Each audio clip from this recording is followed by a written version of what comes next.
आज हम cyclic structure of glucose के बारे में बात करेंगे। इसकी जरूरत क्यों पड़ी, कैसे इसके बारे में पता चला,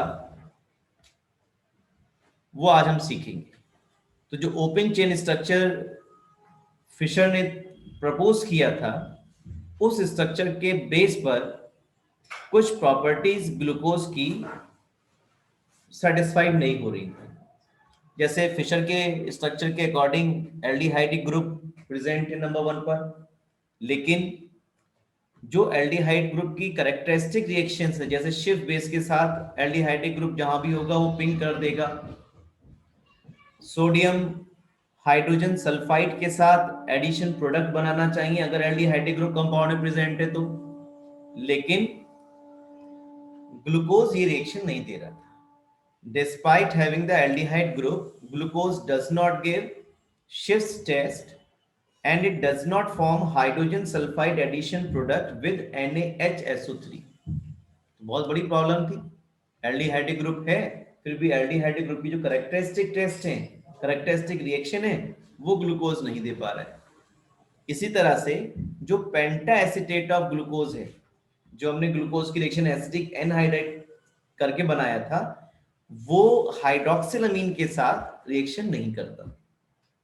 यानी कि हाइड्रोक्सिलअमीन के साथ रिएक्शन अगर नहीं हो रही है तो जो हमने प्रूव कर रखा है कि एल्डिहाइडिक ग्रुप वहां प्रेजेंट है, वो एल्डिहाइडिक ग्रुप की कंफर्मेशन को, प्रेजेंस को डिनाई करता है। The pentacetate of glucose does not react with hydroxylamine, indicating the absence of CH group। तो ये क्या हो रहा है, CH ग्रुप वहां पर कंफर्म हो रहा है, यहाँ पे ये रिएक्शंस नहीं मिल रही है। तो ये देखा गया कि जो ग्लूकोज है वो दो क्रिस्टलाइन फॉर्म्स में एग्जिस्ट करता है। One is alpha D glucose and second is beta D glucose. इसके बारे में डिटेल में बात आज हम करेंगे। तो जो ये अल्फा डी वाली फॉर्म है, ये हमें कब मिलेगा, जब हम किसी कंसंट्रेटेड सॉल्यूशन ऑफ ग्लूकोज को 303 केल्विन पर फ्रीज करें, क्रिस्टलाइन करें। जो अल्फा डी ग्लूकोज वाली फॉर्म है ग्लूकोज की, वो कब मिलेगी हमें, जब हम कंसंट्रेटेड सॉल्यूशन ग्लूकोज का हो, उसे 303 केल्विन पर कूल डाउन करें, क्रिस्टलाइज करें, तब हमें अल्फा डी ग्लूकोज मिलेगा। और इसका जो मेल्टिंग पॉइंट है अल्फा डी ग्लूकोज का, वो कितना होता है, 419 केल्विन होता है। इसी तरह से जो बीटा डी वाली फॉर्म है वो कब मिलेगी, जब हम इसका क्रिस्टलाइजेशन करें from hot and saturated solution at 371 kelvin पर। हॉट और कंसंट्रेटेड सॉल्यूशन ले लेंगे, सैचुरेटेड सॉल्यूशन ले लेंगे ग्लूकोज का 371 केल्विन पर, और इस पर जो क्रिस्टल्स हमें मिलेंगे वो किसके होंगे, बीटा डी ग्लूकोज के होंगे। ये अल्फा बीटा क्या है, कैसे ये फॉर्म्स बनती हैं ग्लूकोज के अंदर, वो आपके सामने स्क्रीन पर है। थोड़ा डिटेल में इसके बारे में आज बात करेंगे। क्वेश्चंस भी आपको कॉम्पिटिशन्स में मिलते हैं। जैसा कि आप देख पा रहे हो स्क्रीन पर, ये जो फर्स्ट स्ट्रक्चर आपको दिखाई पड़ रहा है, this is your open chain structure. This is open chain structure of glucose. अब क्योंकि ये नंबर 5 पर जो कार्बन है, इस पर वो राइट साइड में ओरिएंटेड है, तो इसलिए आप इसको डी ग्लूकोज बोल सकते हो। ये तो आपको बात समझ में आ रही है। अगर यही OH लेफ्ट साइड में होता नंबर 5 पर, तो इसको आप क्या बोलते हैं, कैपिटल एल ग्लूकोज। ऐसा हम ग्लिसरॉल्डिहाइड, जो सिंपलेस्ट टाइप का कार्बोहाइड्रेट है, उसके रेफरेंस से हम बता रहे हैं। अब जब आपने ये ओपन चेन स्ट्रक्चर समझ लिया, जिसमें 6 कार्बन एटम स्ट्रेट चेन में है, नंबर 3 वाला OH लेफ्ट में ओरिएंटेड है, तो यहां पर एक बात आपको सीखनी है। ये नंबर 5 और नंबर 1 वाले कार्बन के बीच में हेमी एसिटल लिंकेज डेवलप हो जाएगी। ऐसा आपने एल्डिहाइड्स में पढ़ा हुआ है। जब आप एल्डिहाइड्स की रिएक्शन अल्कोहल से कराते हैं in presence of dry HCl gas, तब इस तरह की लिंकेज डेवलप होती है जिसे हम हेमी एस्टर लिंकेज बोलते हैं। इस लिंकेज में कार्बन नंबर 1 पर जो कार्बोनिल ग्रुप है O, इस पर ये H चला जाएगा और ये कार्बन नंबर 1 और कार्बन नंबर 5 के बीच में जो O है, ये कार्बन 1 और कार्बन 5 के बीच में हेमी एस्टर लिंकेज ये डेवलप कर ली C1 और C5 के बीच में, जैसा आप देख पा रहे हो। ये कार्बन नंबर 5 का जो OH का H था, ये माइग्रेट कर गया कार्बन नंबर 1 पर जो एल्डिहाइडिक ग्रुप का कार्बोनिल ग्रुप था उसके पास। H यहां चला गया तो ये OH हो जाएगा। और अगर ये OH राइट साइड में, जैसा कि आप देख सकते हो, तो ये कहलाएगा आपका alpha form, alpha D glucose. और अगर ये OH लेफ्ट में ओरिएंटेड है, जैसे यहां देख पा रहे हो आप कार्बन नंबर 1 पर, then it is called beta form. ये जो कंपोजिशन है अल्फा डी, बीटा डी और open chain structure of glucose का, वो रेस्पॉन्सिबल है उस तरह के ऑब्जर्वेशंस के लिए जो हमें ऊपर ये 3 ऑब्जर्वेशंस हमने डिस्कस किए। अगर आप इक्विलिब्रियम मिक्सचर देखेंगे तो उसमें आपको पता चलेगा लगभग 64% जो है वो अमाउंट रहता है बीटा डी ग्लूकोज का, और केवल ओपन चेन स्ट्रक्चर का 0.5%, ये देख सकते हैं आप, काफी कम अमाउंट है, वो प्रेजेंट रहेगा ओपन चेन फॉर्म का। और 36% जो कंपोजिशन है that will be of alpha D glucose. यानी कि जब आपने ग्लूकोज को वाटर में डिसॉल्व किया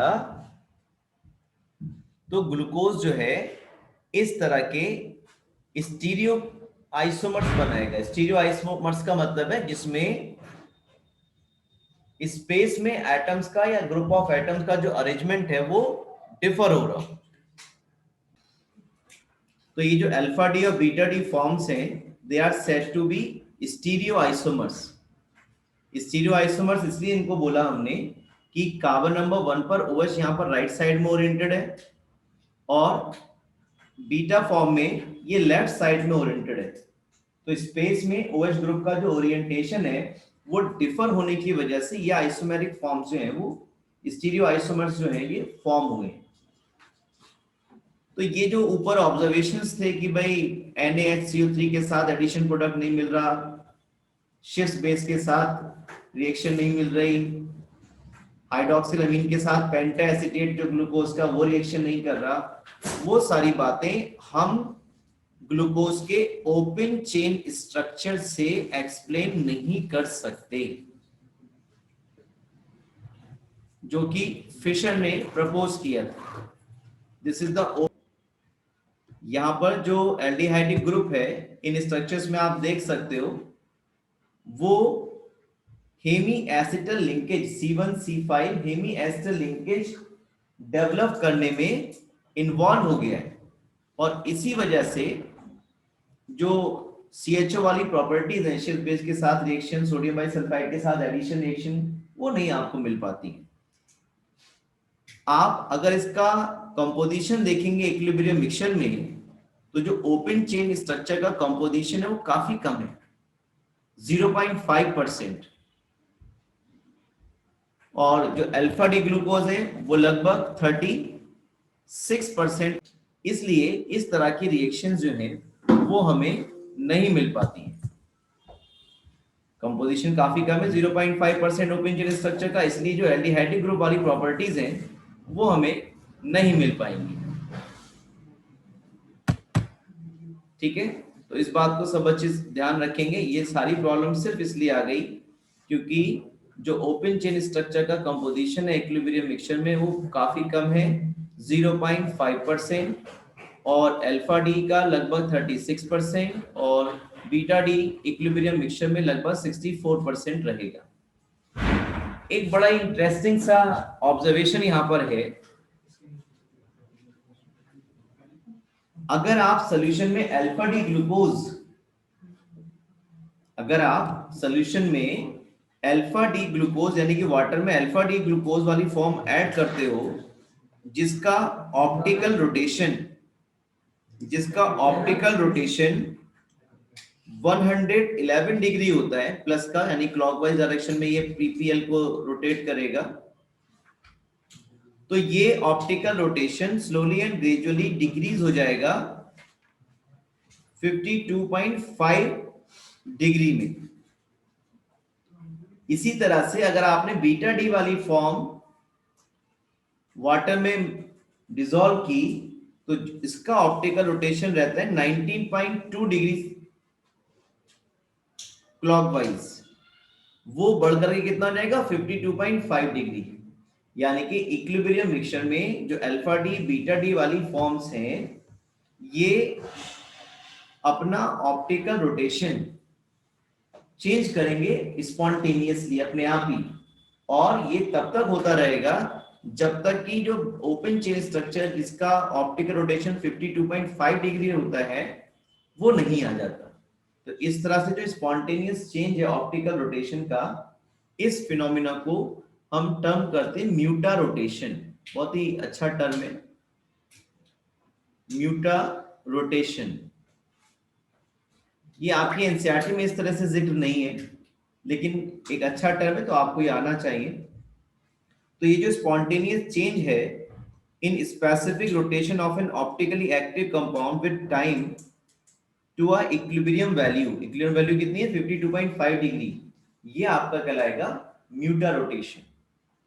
आपने यहाँ पर दो बातें सीखी हैं। एक तो ये कि जितनी भी प्रॉब्लम्स की हमने बात की जो open chain structure of glucose से एक्सप्लेन नहीं हो रही थी, वो किस लिए था, क्योंकि ग्लूकोज इक्विलिब्रियम मिक्सचर में अल्फा डी बीटा डी वाली फॉर्म में भी एग्जिस्ट करता है, और जो ओपन चेन स्ट्रक्चर उसका कंपोजिशन बहुत कम रहता है 0.5%, जिसकी वजह से वो रिएक्शन जो एल्डिहाइड ग्रुप की वजह से मिलनी चाहिए ग्लूकोज के स्ट्रक्चर में वो नहीं मिल पाती।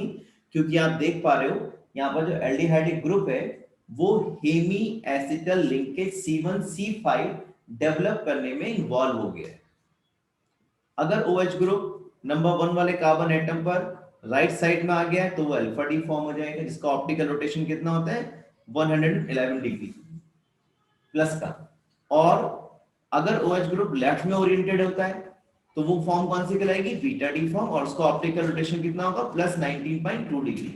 ये तीनों फॉर्म्स एक दूसरे में इंटर कन्वर्टेबल हैं। अगर आपने ओपन चेन स्ट्रक्चर आपने ग्लूकोज ऐड किया तो कुछ फॉर्म अल्फा डी में चेंज हो जाएगा, कुछ बीटा डी में चेंज हो जाएगा, और इक्विलिब्रियम मिक्सचर जब आएगा तो उसमें अल्फा डी ग्लूकोज का कंपोजिशन कितना होगा 36%, बीटा डी का कितना मिलेगा 64%, और ओपन चेन जो स्ट्रक्चर है उसका काफी कम मिलेगा लगभग 0.5%। अब क्योंकि ओपन चेन स्ट्रक्चर में का कंपोजिशन काफी कम है तो ओपन चेन स्ट्रक्चर की वजह से जो प्रॉपर्टीज मिलनी चाहिए ग्लूकोज की वो कहाँ मिल पाएंगी, ठीक है ना।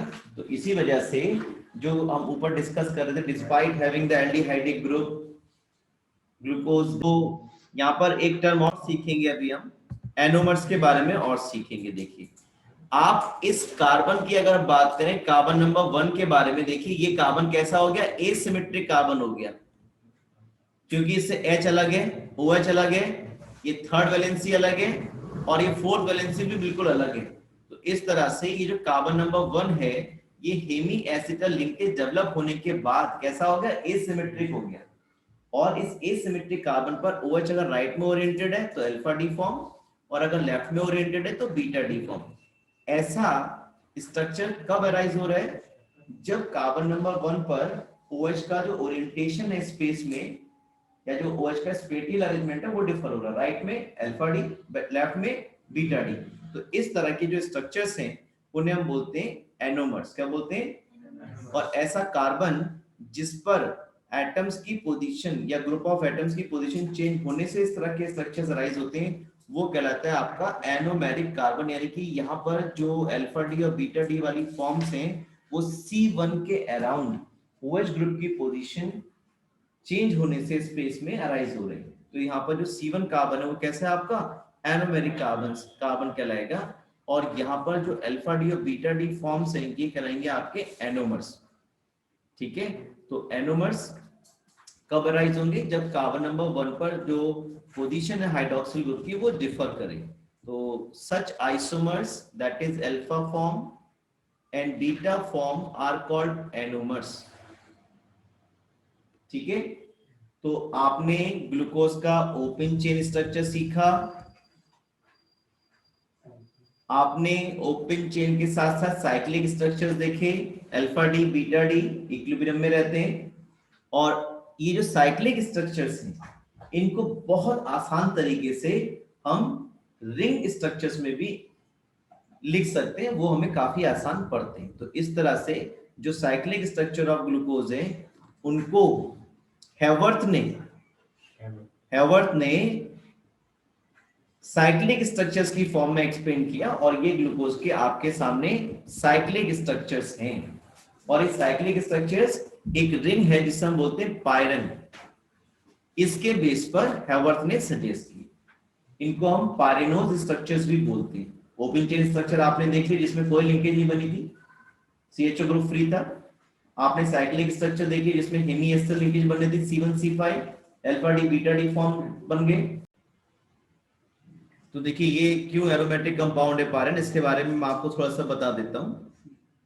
हक्कल्स रूल के अकॉर्डिंग जो पाई बॉन्ड इलेक्ट्रॉन का नंबर है दैट शुड बी 4n + 2 पाई। अगर किसी कंपाउंड में 4n + 2 पाई इलेक्ट्रॉन्स हैं that is separately called Huckel's rule. तो आप देख सकते हैं यहाँ पे एक पाई बॉन्ड ये है, इसमें 2 इलेक्ट्रॉन्स हैं, ये दूसरा पाई बॉन्ड है 2 इलेक्ट्रॉन्स हैं, और ये ऑक्सीजन पर जो 4 इलेक्ट्रॉन प्रेजेंट है इनमें से केवल 2 ही तो रिंग के अंदर है।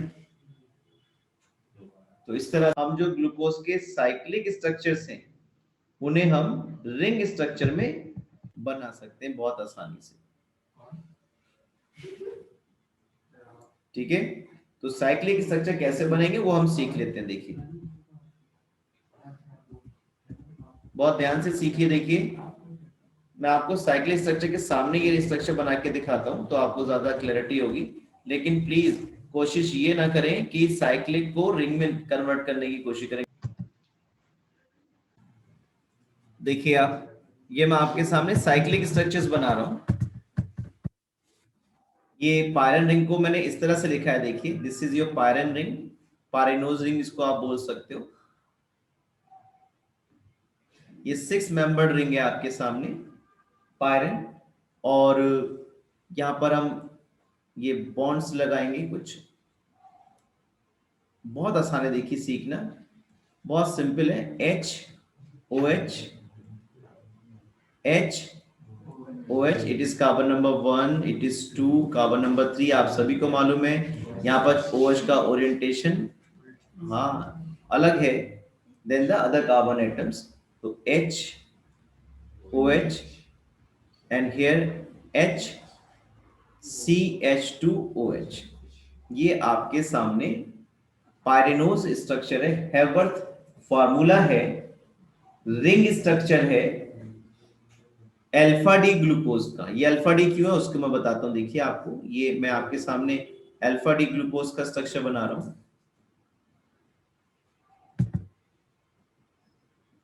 यहाँ पर 6 कार्बन एटम्स रहेंगे स्ट्रेट चेन में, नंबर 6 पर CH2OH, ये H, ये HOH, कार्बन नंबर 3 पर जो ओरिएंटेशन है OH का लेफ्ट में मिला है तो वैसे ही हम बनाएंगे, this is HOH।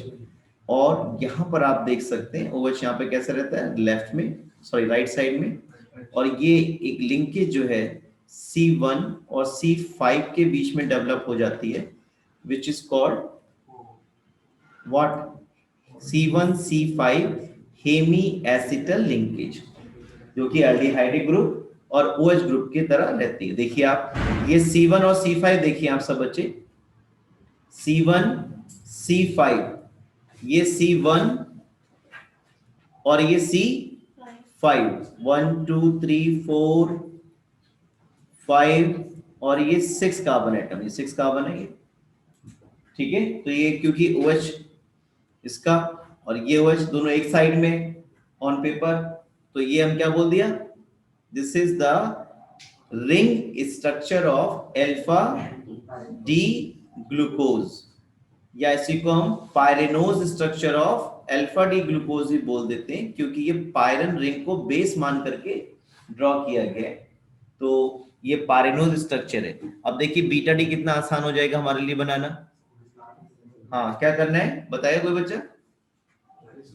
Yes, only carbon number 1 पे जो ओरिएंटेशन है उसे हमें रिवर्ट करना है, यानी कि OH को अप ले जाइए और H को नीचे कर दीजिए इस तरह से।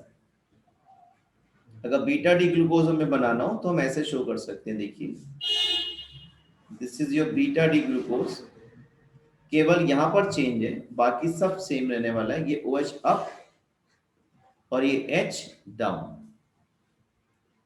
बाकी सब वैसे रहने वाला है। HOH थर्ड का तो ओरिएंटेशन इसमें भी सेम ही रहने वाला है। HOH, यहाँ पे HOH, बहुत आसान है याद करना, HCH2OH।